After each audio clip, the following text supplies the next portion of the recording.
don't make any sense. Just because it's written on paper doesn't mean it's just. Doesn't mean it makes sense for logical, rational people. I agree. It'd be nice to get some acid in the punch bowl at some kind of congressional, Well, consensually. I think consensual. I mean, you're not going to get all those guys who need it to agree to it. So I'm just saying, throw a little in the punch bowl. They're all going by the punch bowl. Do you know who Graham Hancock is? No. He's an expert on ancient history, like a kind of a renegade historian. He's got a sort of alternative version of ancient society, ancient civilizations.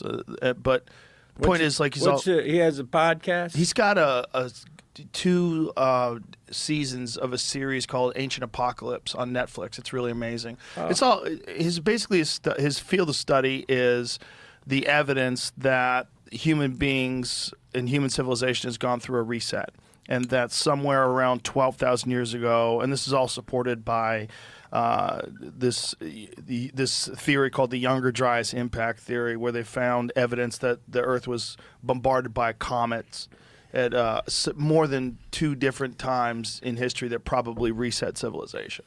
And that this is probably why you see like ancient structures that people can't explain, and that these stone buildings that have incredibly complex geometry and precision building from thousands and thousands of years ago. Chicago, like they had all those buildings.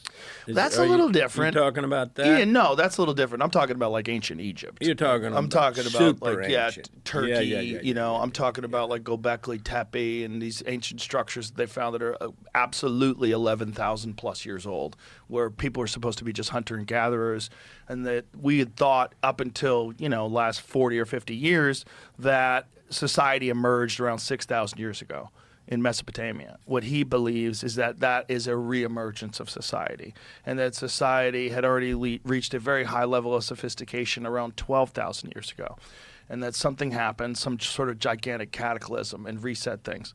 But Graham is also an enthusiast of ayahuasca and the power of psychedelic medicine, and he has often said that to run governments, it should be mandatory that you have psychedelic sessions.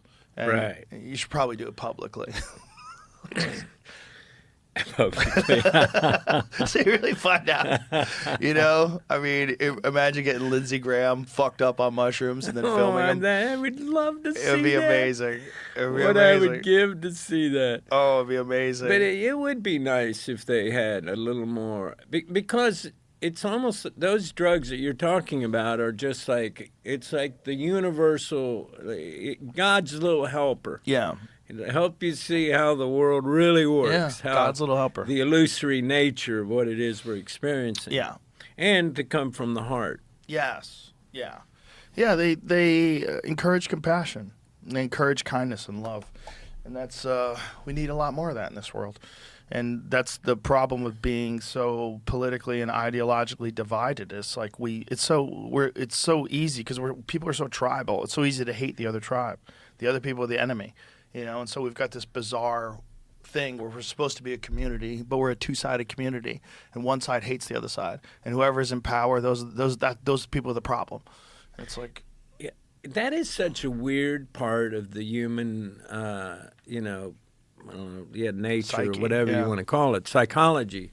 It's like, and I noticed just the other day, there was some dude, like, I can't remember what the context was, but I remember he kind of came into my zone, and I thought, oh, look at this fucking guy, man. He's such an asshole, I could just tell. You could just feel it, Right. And then I thought,